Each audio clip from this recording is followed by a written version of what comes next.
if we knew the history of the ADL, if we could learn that on Wikipedia, no one would support the ADL. Because the ADL, factually speaking, okay, was founded to protect a pedophile named Leo Frank. A pedophile named Leo Frank. A pedophile named Leo Frank.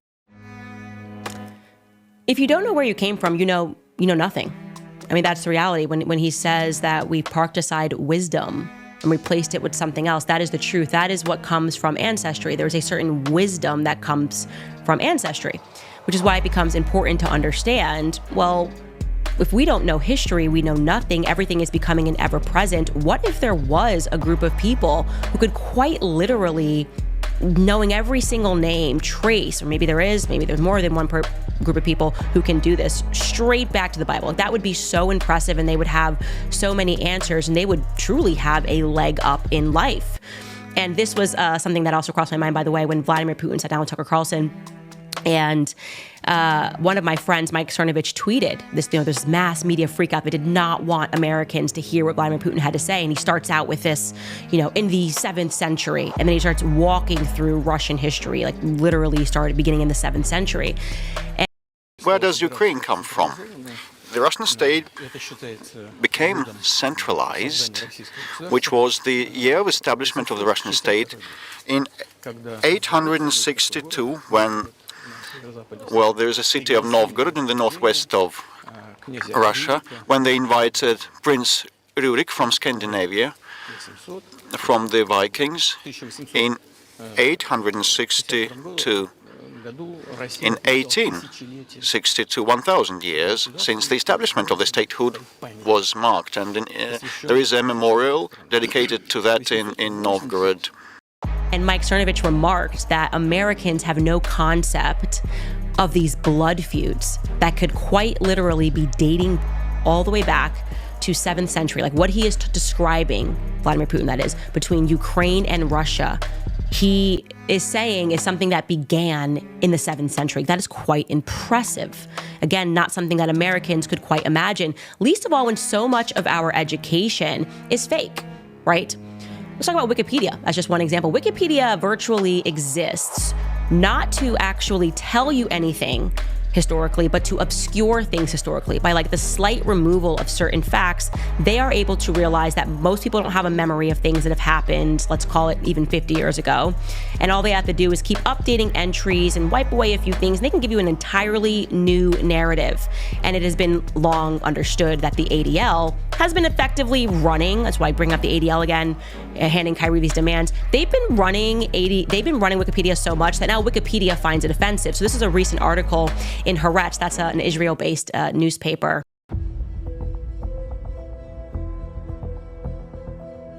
ADL faces Wikipedia ban over reliability concerns on Israel, anti-Semitism.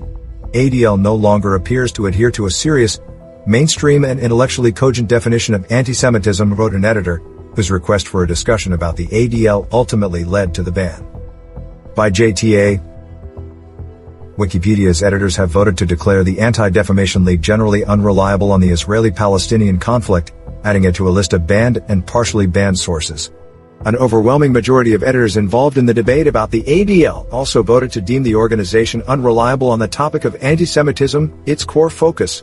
A formal declaration on that count is expected next. The decision about Israel-related citations, made last week, means that one of the most prominent and long-standing Jewish advocacy groups in the United States, and one historically seen as the leading U.S. authority on anti-Semitism, is now grouped together with the National Enquirer, Newsmax, and Occupy Democrats as a source of propaganda or misinformation in the eyes of the online encyclopedia.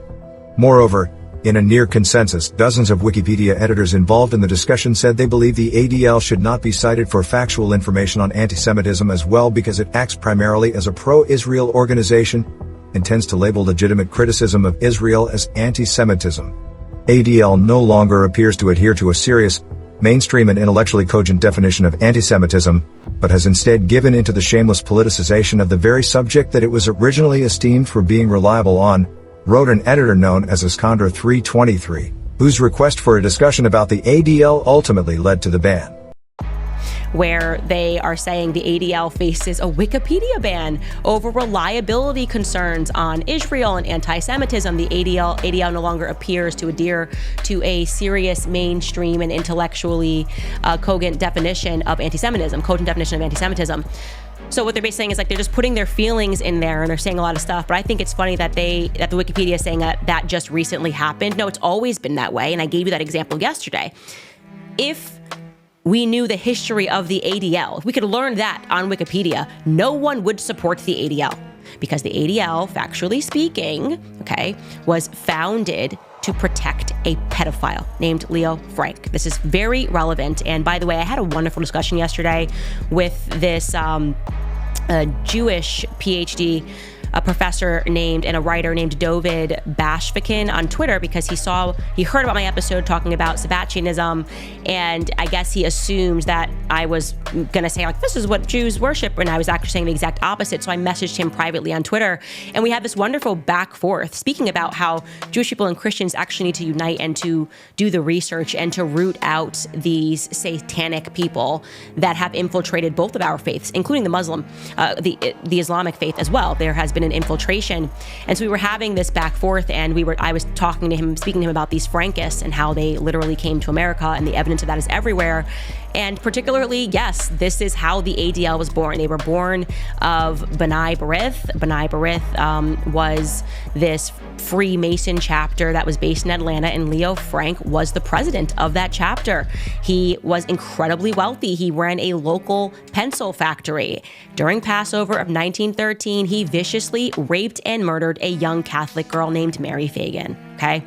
Now, this I am bringing up again because this is something that if you are Jewish and you're interested in history, this is something that you could read a book on, and I think that it would plant a seed for you.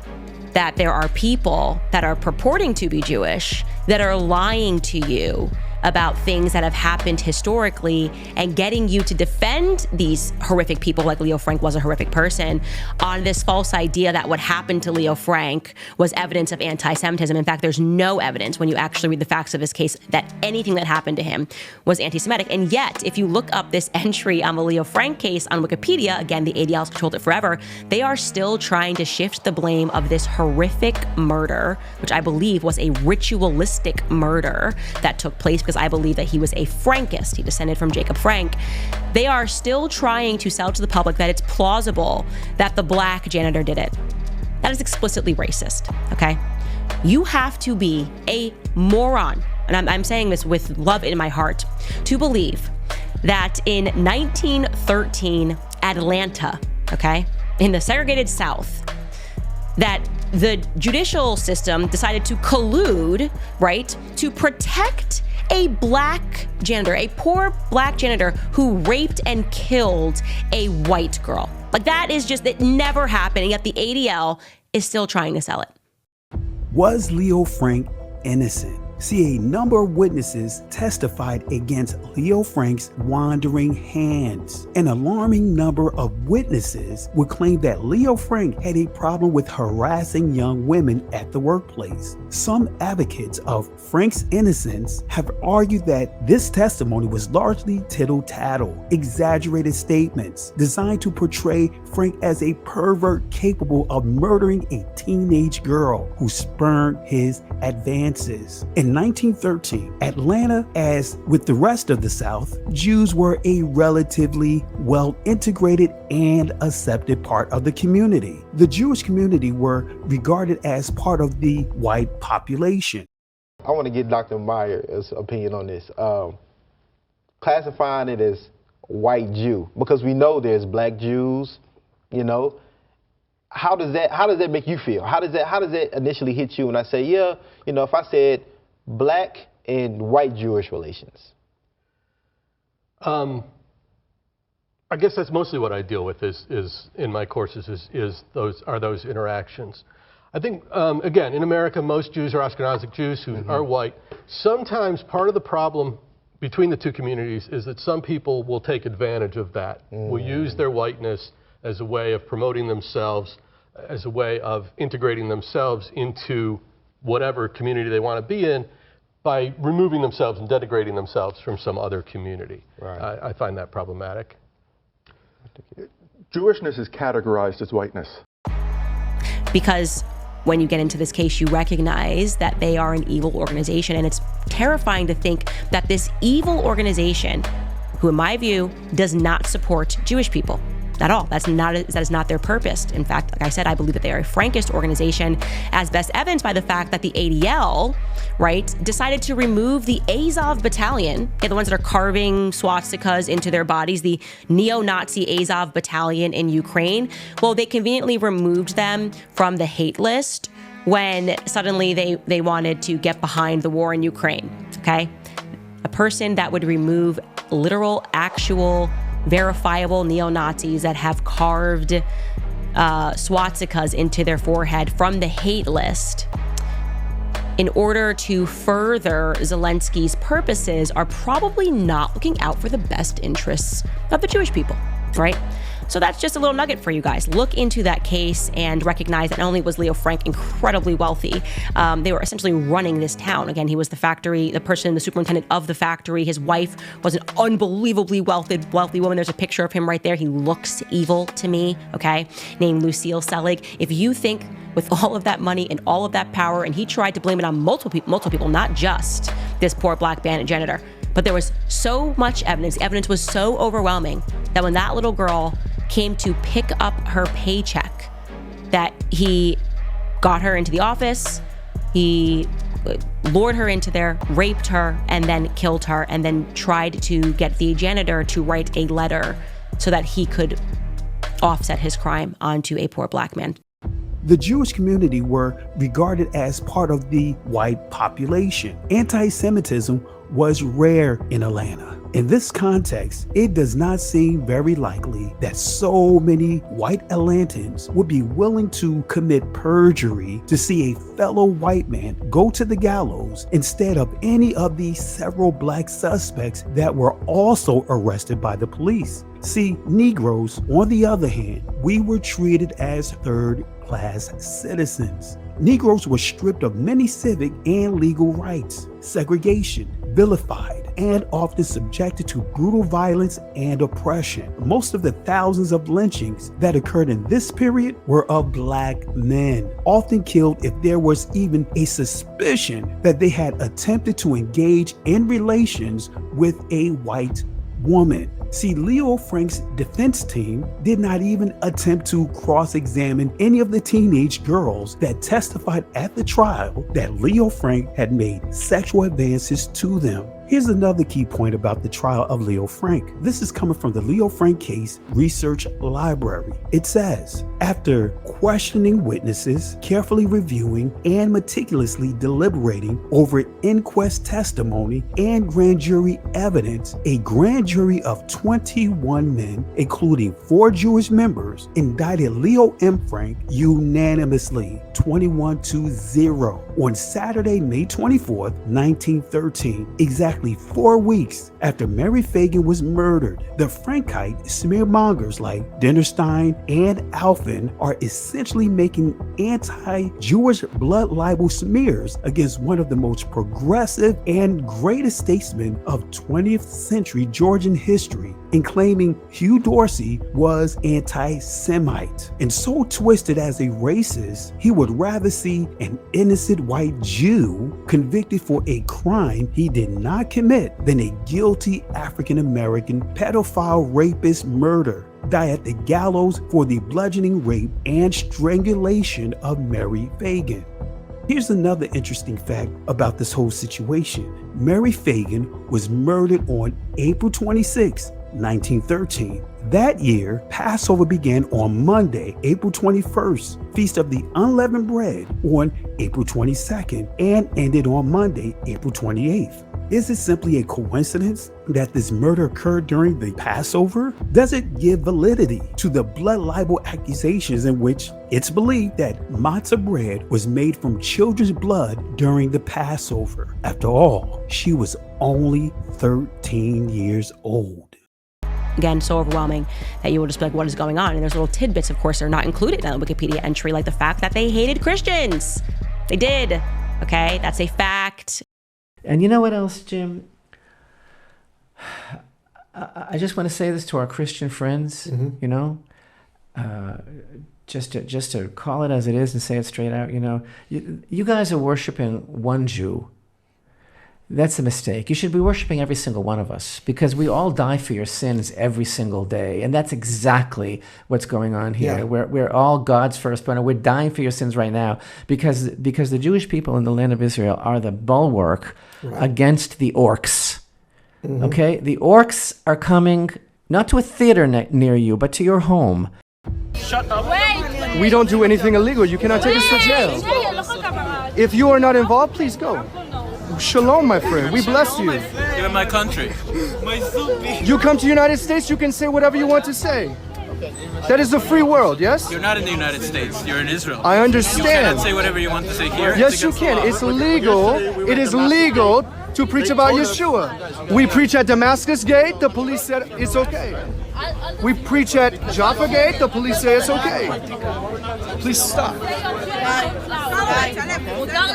I respect you, respect me. He doesn't have to respect you. Huh? He doesn't have to respect you. That is the right thing. Are you Jewish? Do you want to honor God? That is the godly thing to do. We respect one another. The godly thing to do is to kill you. The godly thing is to kill me. That's right. That's yes? what the Torah says. The Torah says to kill us. The Torah says that people who worship idols such as yourself, when there is a Sanhedrin, to kill us. Yes. Okay. Have 6 billion idol worshippers who makes God angry every second of their life. Indian, Chinese, Japanese, Tibet, Nepal, Thailand, so many. India alone is 500 million. China is 2 billion. So many, 2 billion Christians, which are idol worshippers. Between Chinese, Hindus, Buddhists, and Christian, at least 6.5 billion people are idol worshippers that, according to the Torah, do not have the right to live. Idol worshipper goy, it's death penalty. Not only Jews, even a goy who bow down to an idol, who believe in JC, deserve death penalty. You can actually look at this book that was written as the comprehensive account of the Leo Frank case by a man named Leonard Dinerstein. And he shows this passage that Leo Frank's mother stood up and had an outburst in the middle of the hearing, referring to them as Christian dogs. Mrs. Frank, no, nor you either, you Christian dog. Conveniently missing, again, from the Wikipedia entry, because the ADL, of course, is obscuring its own history. They also were involved in a lot of criminality. Wikipedia editors will no longer use the Anti-Defamation League as a source for entries on the Israeli-Palestinian conflict. The editors voted to declare the ADL as a, quote, generally unreliable on the conflict, adding it to their list of banned sources. For context, the ADL is a longstanding Jewish advocacy group. According to the Jewish Telegraph Agency, it's also expecting the editors will vote to declare the ADL unreliable on the group's core focus, anti-Semitism. Now, one Wikipedia editor known as Iskander323 wrote, quote, the ADL no longer appears to adhere to a serious, mainstream, and intellectually cogent definition of anti-Semitism, but has instead given in to the shameless politicization of the very subject that it was originally esteemed for being reliable on. The JTA goes on to list other reasons cited by editors for this ban. Involvement, the FBI was looking into them, and yet today, remarkably, the ADL trains FBI agents. How could that be? How could it be that an organization that was being looked into for factually wiretapping people, that was being looked into, now suddenly they wipe their own history and they're training FBI agents? Not only that, but they share a building in Connecticut with the FBI. Does that make you comfortable, knowing what I've just told you about the ADL, that this would be happening? And obviously, we got to see them flex their power when it came to TikTok. You know, Trump couldn't get it done when he signed an executive order saying, I'm worried about China, we should ban TikTok. But when the ADL wanted to do it, it took a day, a couple of phone calls, maybe some blackmail files. I don't know. I have no idea. But it's just incredible to see that people just got in line and were willing to go, yeah, no, we should definitely ban TikTok. Christian influencers Okay? He said, we talked about the woke right, and he said, I call it the woke Reich. That's a brilliant observation. The woke Reich, because these people, you know, they're not any different from the woke left. I mean, they're insane, they're loonies. But they're actually meeting on some of the things. And what we have to do is we have to secure that part of the base of our support in the United States. That is being challenged systematically. A lot of this is done with money. Money of NGOs, vast. Money of governments, vaster. Okay? We have to fight back. How do we fight back? Our influencers. I think you should also talk to them if you have a chance. To that community, they're very important. And secondly, we're going to have to use the tools of battle. You know, the weapons change over time. You can't fight today with swords. That doesn't work very well. Okay? And you can't fight with cavalry. That doesn't work very well. And you have these new things, you know, like drones, things like that. I won't get into that. But we have to fight with the weapons that apply to the battlefields in which we're engaged. And the most important ones are in social media. And the most important purchase that is going on right now is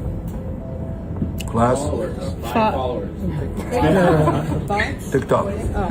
TikTok, number one. And I hope it goes through because it can be consequential. And the other one, what's the other one that's most important? X. X. Exactly. Very good. And, you know, so we have to talk to Elon. He's not an enemy. He's a friend. We should talk to him. Now, if we can get those two things, we get a lot. And I could go on other things, but that's not the point right now. We have to fight the fight, okay? To give direction to the Jewish people and give direction to our non-Jewish friends or those who could be our Jewish our friends. Are we going to succeed with everyone? No. Will there be a strong counterpart? Yes. Now, the reason why I'm speaking to you about this is twofold, because it's very important for us to understand that, again, the job is to not just delete your ancestral history via never-ending wars, moving people around, large human trafficking operations, but to also create that 1984 scenario where essentially you don't have a memory of yesterday. Everything's just become like an ever-present, right? People are not even learning how to read. The establishment of public education, federal education, the Department of Education, and now kids are getting dumber and dumber and dumber, and they're just gonna tell people what to think, of course, making it so that people react emotionally and not rationally. You're not gonna be able to access books. You're not gonna be able to read these books. Everything is just going to be an ever-present, and the state is going to tell you what to think. They're going to enslave humanity, in my view, in this way. I think it was David Icke who woke me up to the ancient cults and the bloodlines that continue to these generations. And I think you're the first survivor, perhaps, who's actually detailed how that has continued over the ages. So if you could maybe expand on that a little bit, I think the viewers would find this fascinating. What specifically would you like expanded on? So what was the cult that you mentioned earlier, the ancient one? The cult of Baal, B-A-L. Oh, yes. B-A-L. Yep. I know very little about it. My family masqueraded themselves as Jewish publicly. But behind closed doors, you know, at Passover dinners, when I was drugged, would admit, we are Satanists. All of them. There is not one of them that has not been infiltrated by a satanic cult that practices pedophilia, okay, listen to me, as a religious sacrament. I am going to tell you what the name of this satanic cult is so that you can now do your own research. Now, I will caution you that you cannot, with this particular name, trust Wikipedia as a source because it's hiding in plain sight. But they have virtually wiped his name from the internet, despite the fact that he has garnered so much power that I am going to show you that a Supreme Court justice who openly worshiped this religion, okay? So again, they've infiltrated religions. They have infiltrated all of them, okay? This ends when Jews and Muslims and Christians come together and root out the Satanists. His name was Jacob Frank, okay? That is what you are going to look up. His name was Jacob Frank. Now, his birth name was actually Jacob Ben Leibowitz, and he was born in modern Ukraine. You will find that a lot of these Frankists, because that's what they are, that's what they call themselves, are out of modern Ukraine. He was born in Podolia, and at that time, you would say that it was, you could also say Poland, Ukraine, the Polish Ukraine region is where the Frankist cult took off, okay? Now, his before him, there was a man named Sabbatai Zevi. It's called like Sabbatianism. You can look all of this up. I promise you on my locals page, I will provide you direct links so you can learn all of this so that you know which links you need to read, what books you need to buy to learn the fact, an established fact that these pedophiles are in power, okay? He was sexually abused by a trusted teacher and then was shunned by his community as he tried to get justice. And Janine, the teen you're about to meet is the first sex abuse victim from New Square to ever seek justice from the courts. He told me that he has the ability to read the palm of my hands.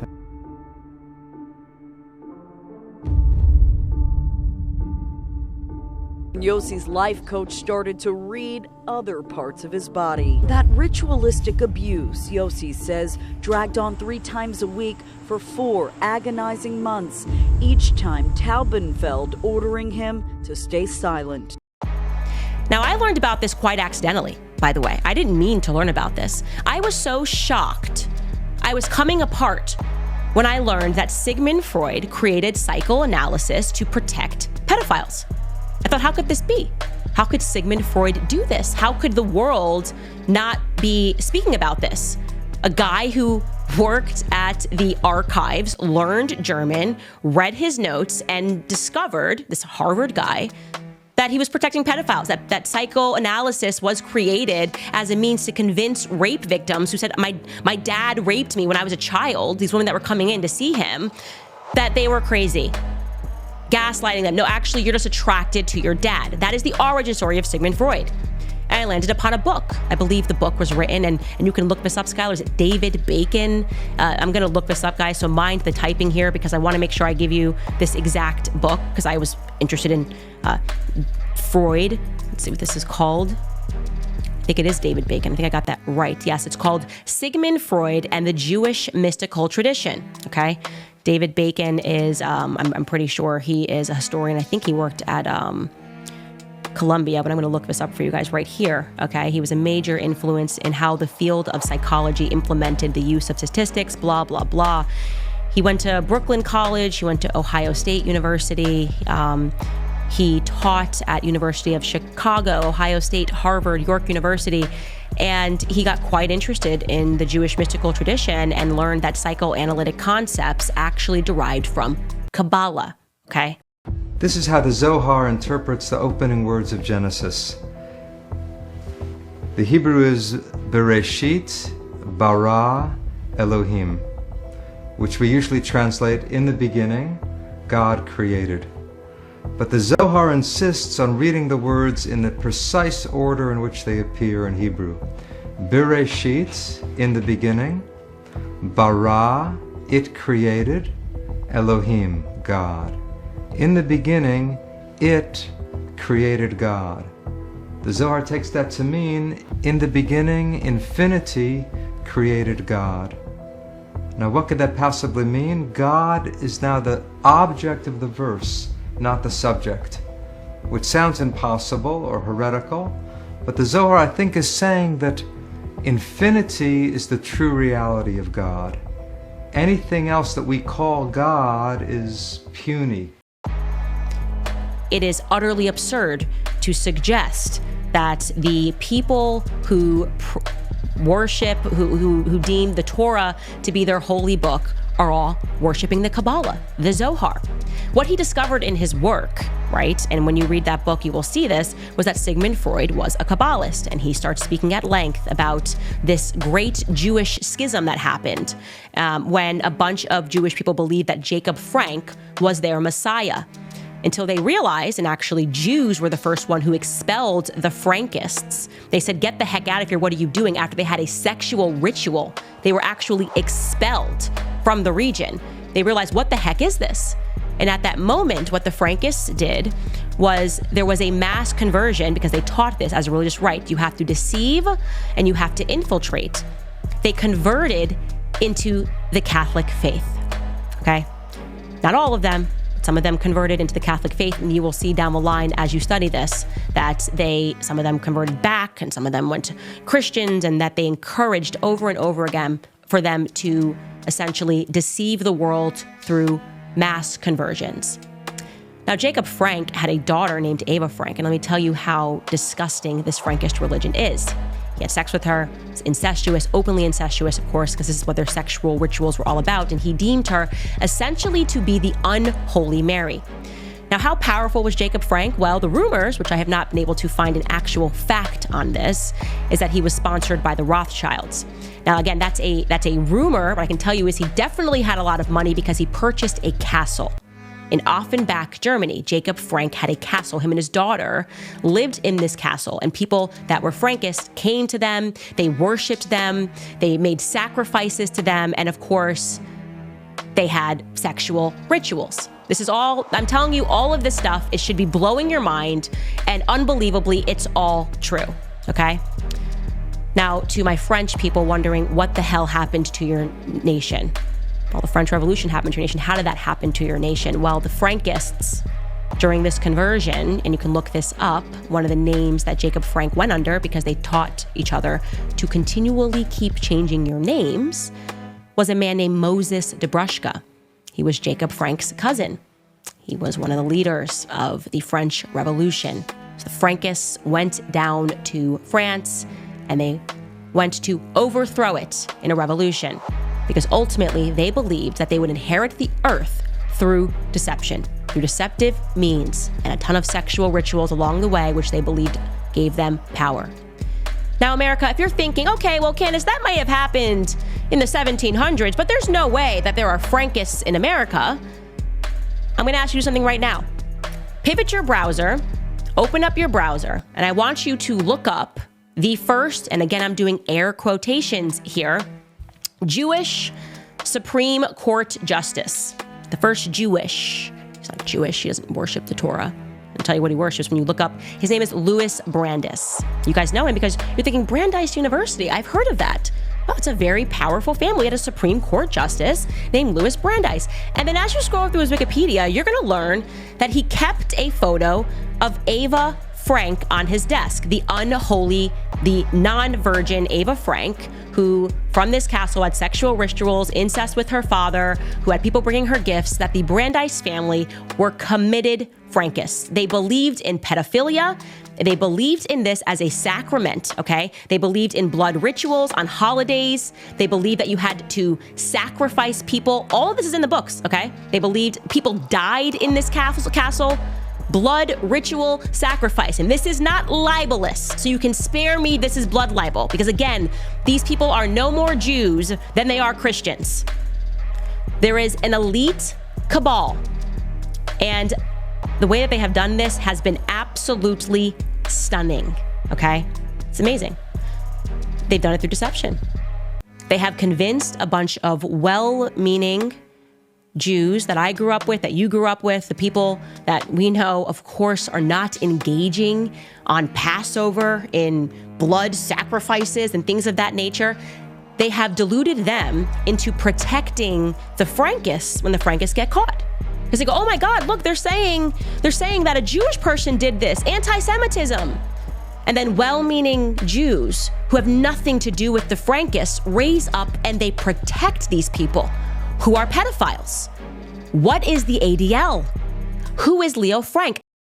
What's your thoughts? Please be respectful with your comments. Also, please click the like, click the notification bell, and subscribe to this channel. Listen, Genesis chapter 11 verse 10 explains the genealogy of Shem. Shem was a black man in Africa. If you repeat this back, Genesis 14 verse 13, Abraham steps on the scene. Being a descendant of Shem, which is a fact, means Abraham too was black. Abraham, born in the city of a black man, called Nimrod, grandson of Ham. Ham had 4 sons. One was named Canaan. Here, let me do some explaining. Abraham, Isaac was Jacob had 12 sons, for real, and these were the children of Israel. According to Genesis chapter 10, these were the children of Israel. According to Genesis chapter 10, these were the children of Israel. According to Genesis chapter 10.